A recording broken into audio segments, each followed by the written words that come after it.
Something I've learned watching moms lead, whether it's in business, relationships, or even in the smallest day-to-day moments, is that moms don't lead from ego.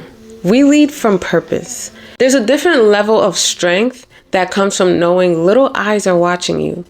Moms have this ability to carry so much, but still show up with grace, and that's what inspires me. I admire the way that moms navigate leadership with intuition, patience, and hustle, all at the same time.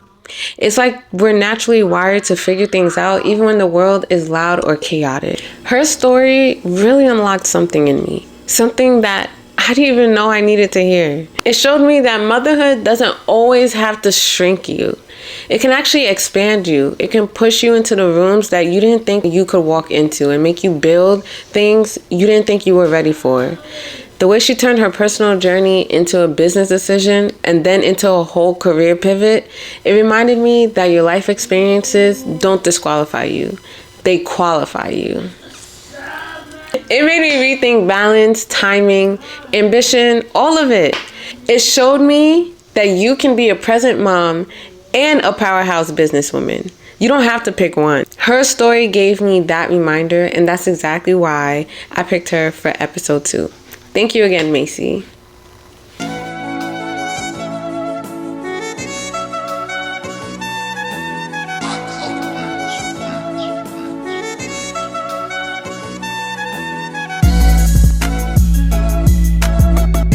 Welcome to episode 2 of Beauty Begins Here, where we talk everything motherhood, business, beauty life, and personal life. I'm here with my good friend, salon owner, hairstylist, badass mom, all of that, Macy. Hi.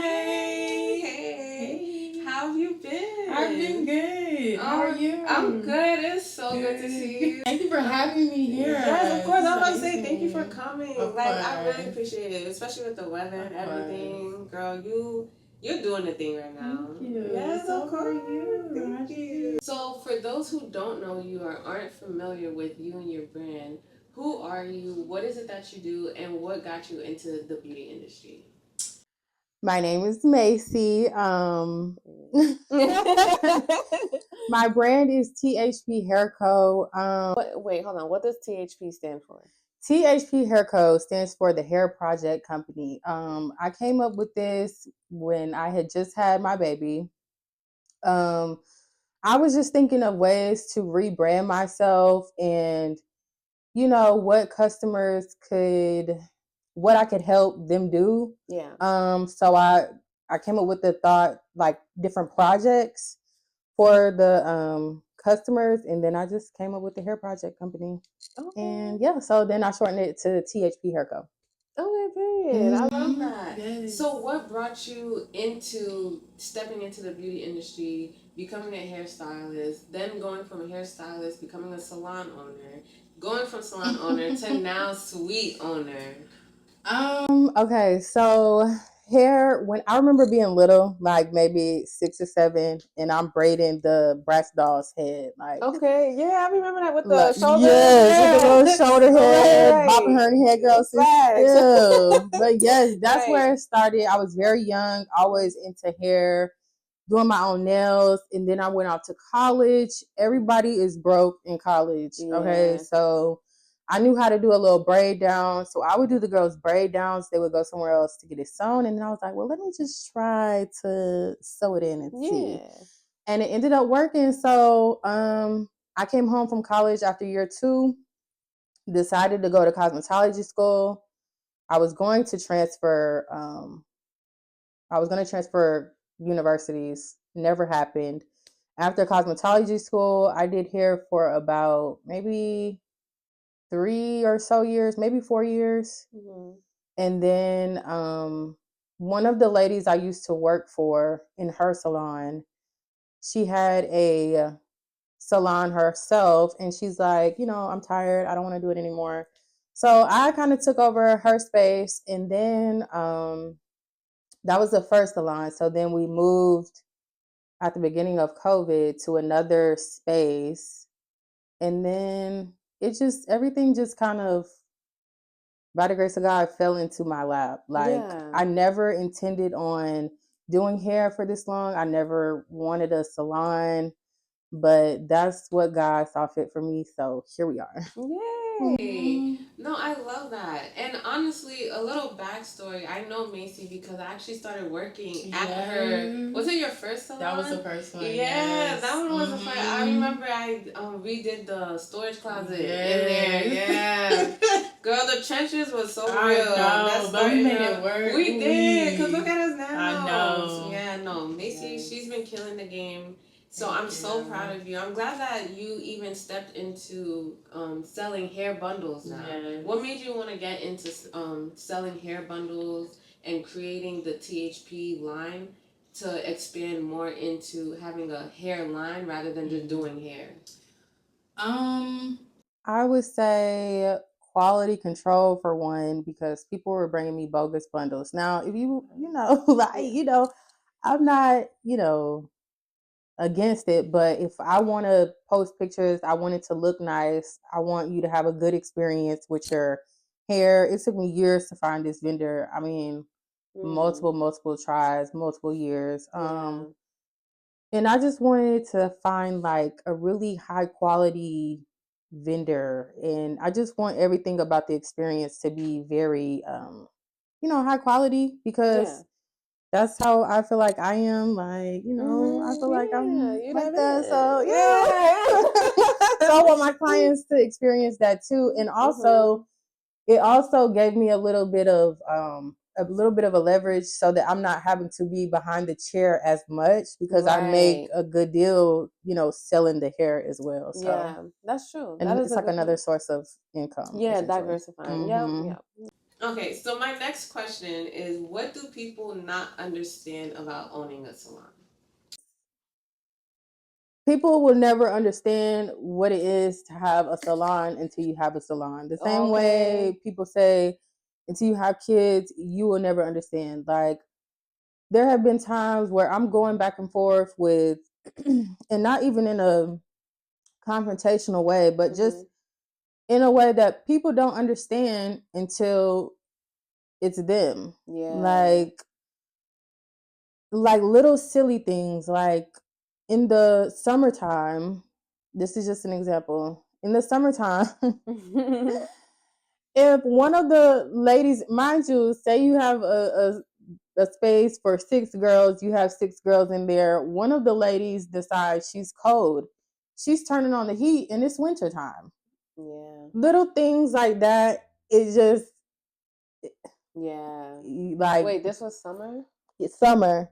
But because, in the summer months, the air is blowing. Yeah. So, and I know y'all used to be cold in that little like, oh my gosh. Yeah, that was cold. Just stuff like that. Like, I wouldn't turn on no heat. Or even like just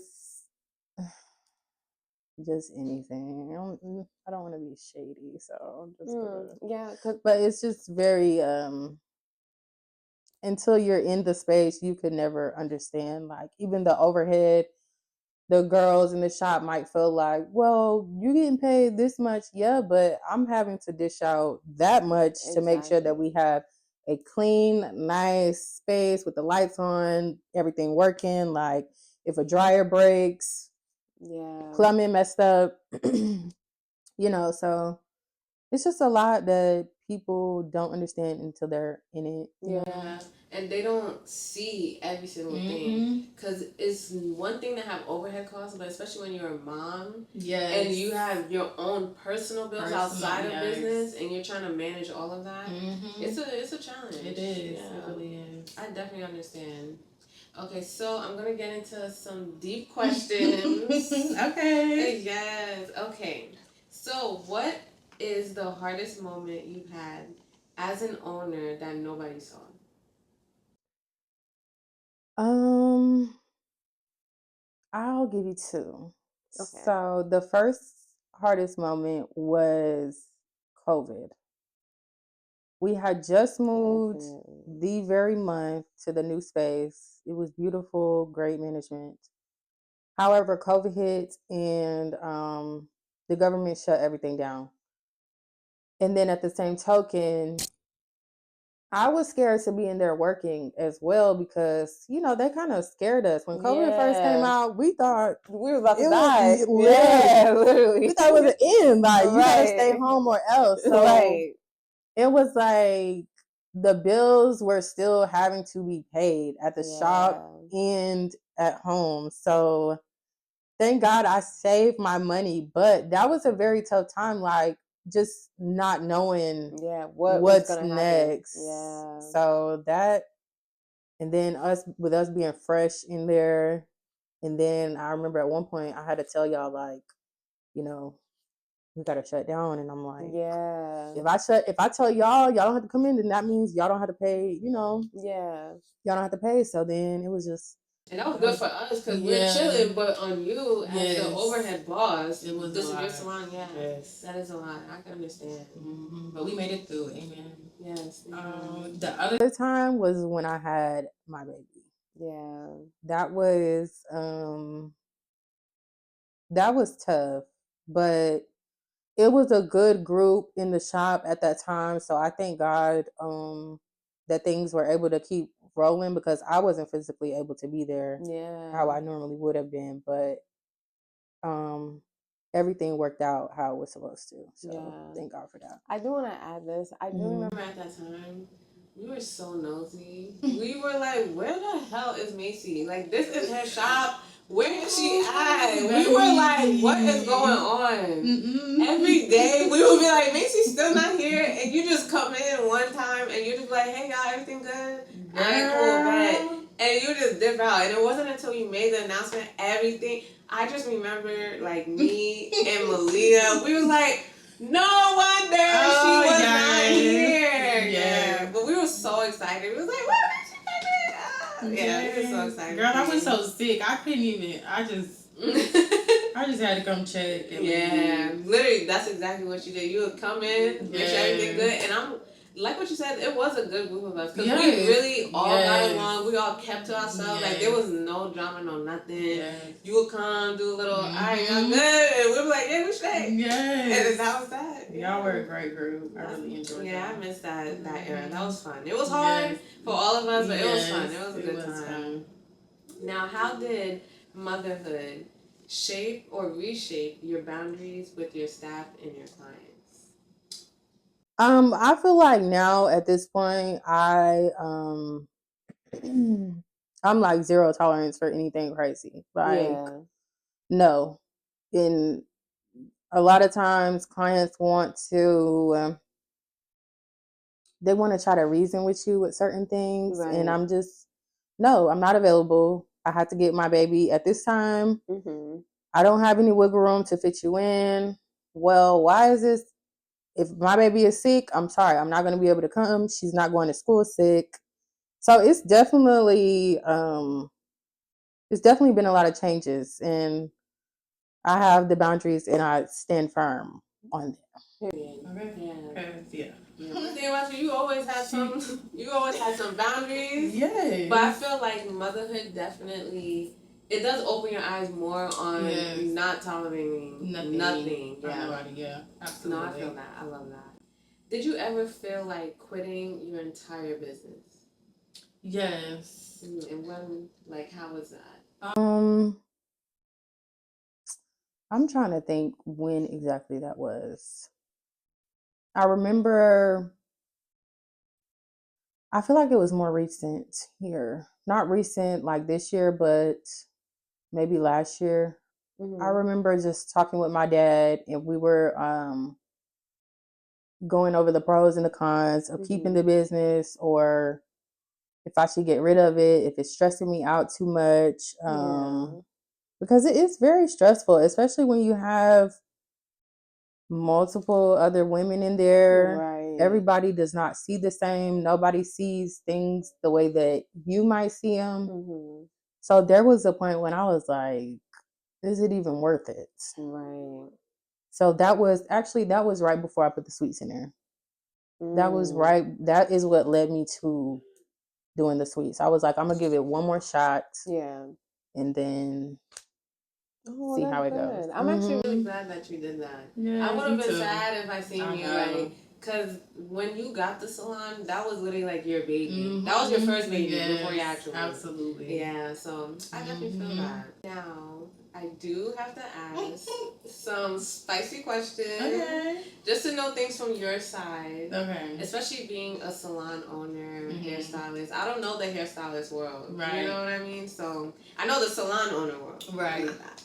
Okay, so have you ever regretted hiring someone to be in your shop? And I wouldn't really say hiring, but having someone a part of Salon 7 when it was Salon 7. Wait, is it still Salon 7? It's still Salon 7. Okay, we are still Salon 7. Okay. Have I regretted having anyone in there? I would say no, because I feel like I've had good teams. You know, it's like a rotating door. So Yeah. I've had good teams. I've had a few instances of like some crazy stuff, like, girl, you knew good and well. But I can't say I've had any moments where things were really like bad or confrontational. So I don't think I regretted having anybody. I just take each little thing and use that as a lesson to, to know for the next person Yeah, to or the next pivot. week. Right. Yeah. Okay. What's the most unreasonable client request you've ever had? To where you just was like, girl, be for real. Be so for real. Probably like, y'all, I'm so zero tolerance for nothing. Like, no, she really nothing, is. Like, she's not even lying about that. No lie. Yeah. I think the craziest thing, because they already know I don't play. The craziest thing would probably be like if a client comes and she's like asking me to color her hair or do something extra during the appointment. She's like, well, I'll just go to the hair store if I have to get the color. No, you won't, boo. By the time you leave, I'm in the car going home. So you're going to get this black hair because you knew you wanted that color before. Right. We're not doing no color services unless you don't pre-booked. I done already got the color and prepared for that day. Yeah. Okay. That's reasonable. Do you ever get people who would get bundles from you and same day ask for you to like make a wig or something? Well, I don't do wigs, so. Oh yeah, that's true. Yeah. See, that's why I always recommend people who come to me like, do you know anybody who knows how to do natural hair? I'm like, yeah. Real quick. Yes. I always pull your page up. Thank you. Of course. What's an unpopular salon opinion that you stand on?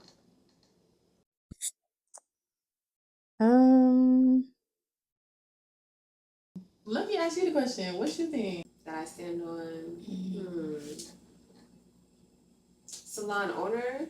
Yes. Salon owner, unpopular opinion? That is a good question. That is a good question. Now she flipped it. I think an unpopular salon opinion is, this one's gonna be kind of deep, but having a salon. I think that it looked good for the aesthetics and everything. It looked good. It sounds great. When I tell people, oh yeah, I own a salon in Buford, you know, mad people like, oh what? Buford, okay, shit, you know.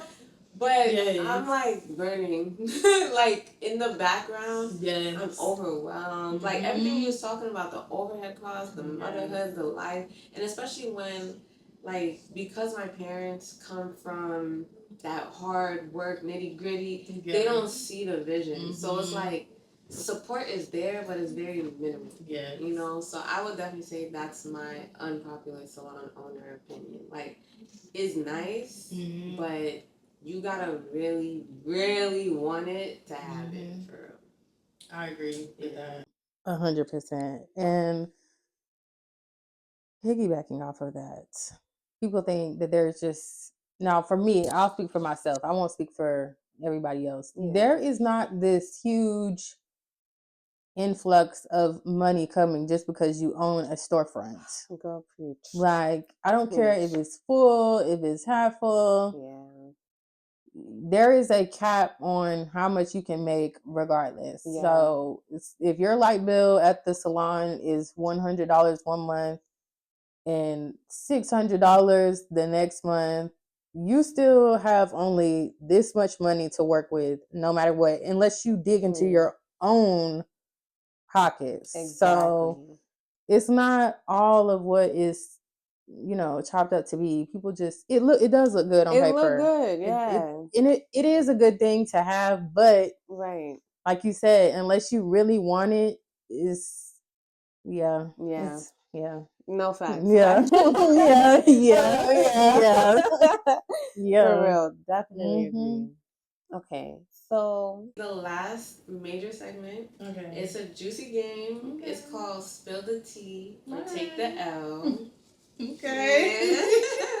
Where I ask you a question to answer, and you either answer the question, or you take the L and you basically do a dare.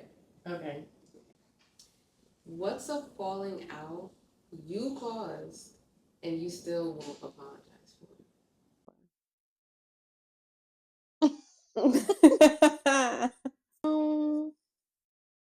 A falling out that I caused that I won't apologize for. I don't know. I think I always apologize. Oh, that's good. I think I do always apologize. Yeah. You do? I think I do be apologizing. I don't.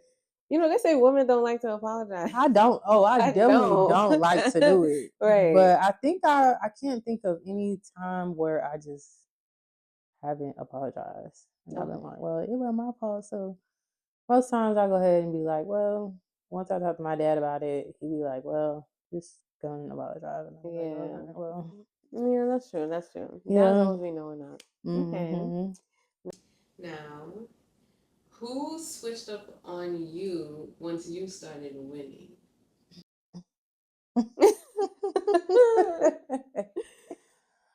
Oh, brother. When I started winning, I felt like some of my closest friends were the ones who switched up. I felt like they were nowhere to be found. Like when I opened the first salon, they were absolutely nowhere to be found. And then, of course, when I said something, now I'm the bad guy. It's always like, boo, you didn't show up for me. Like, and this is one of my biggest accomplishments at this point in my life. I think I was 22 when I first opened the shop. So that was big at that young age doing that. And they were nowhere to be found. So, yeah. Okay. Yeah. Yeah. Mm-hmm. I get it. Mm-hmm. And they still know where to be found. And still know where to be found. They still know where to be found. They don't know where to be found. Oh my God. I feel that. Mm-hmm. What's the truth about your industry that nobody wants to admit publicly? Look, I got a few in the hair industry in Atlanta. Girl. The truth that no to admit is that we are unprofessional. As fuck. We are unprofessional. And I will say this for all around the board. I will say it for hairstylists, lash techs, the nail techs. I don't know so much. I don't know about nail techs. Yeah, but the industry overall is just very unprofessional. I don't know if that comes from people not being licensed or people just because during school you have that, like, they teach you about professionalism. Yeah. So a lot of girls have not experienced that, and I don't know if the other part is because they just don't care. Sometimes people have talent, but they don't have the business side of things, and you have to have both. Yeah, because all they see is money. All they see is money. They're like, oh, I can make this much, that much. Yeah. No, that's very true. And I feel like because they refuse so much to work under someone or a company, that's what's their downfall. Yeah. Like, how do you know how to handle a proper customer service issue if you never really dealt with it? You just be blocking. Like, yo, my deposit, Hello, something. Need that back. Okay, like it'd be like a $200 deposit, and they just block, or they hit you with the hey boo, and already in Miami when your appointment was at Saturday morning. Like what? Ooh, that's so I got stories for days, girl. Okay. That's bad. Next question. This one's Unbusiness related. Okay. What is the what is the pettiest thing you've done after a breakup? And I feel like low-key this is kind of business related because these men, they be trying it. Knowing that we got so much on our plate. They be really trying it. They don't care. They don't care. The pettiest thing I did after a breakup. This one guy, he had OCD. I should have never did this, y'all. Don't do this. He had OCD really bad, so on my way out, I like took all his clothes and like mixed them all together in his closet all over the floor, and that just set him off, y'all. He called the police.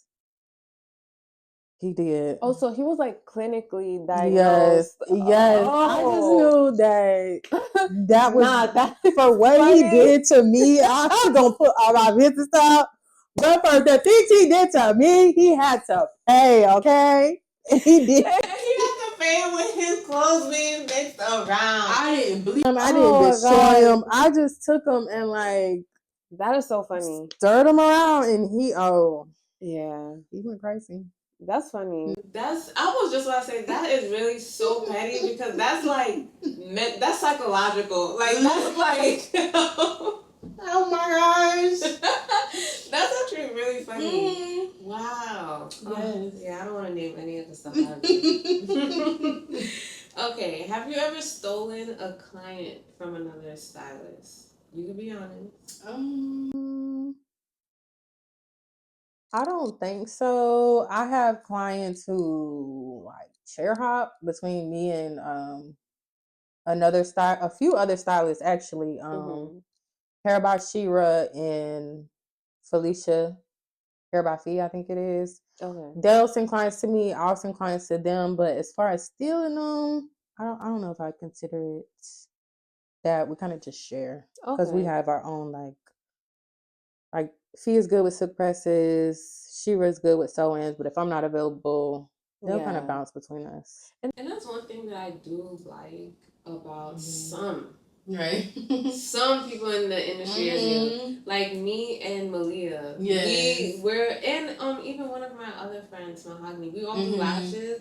But literally if one of us not available or vice versa, all right, you can go to this person. Like there's so many people that I've even referred to both if they like moved out of Buford towards Lawrenceville. I'm like, oh well, I know a lash artist out there for X, Y, and Z. Even the woman who used to have here, the brow girl. Oh yeah. Yeah, she like we always piggyback off of each other and stuff. So, that's good. Yeah, I always I try and look to see who, I don't want to say their work is similar to mine, but is of the same quality. Yeah, because I would never just send somebody.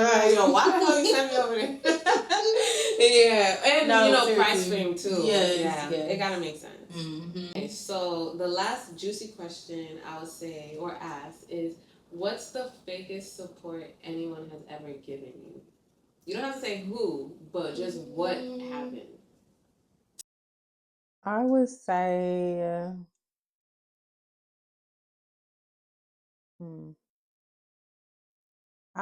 maybe the only thing I could think of is after I had opened the business and the close friends, they were nowhere to be found. After the fact, a day late and a dollar short, when one of them or a few of them tried to show up, like at that point, it was like, okay.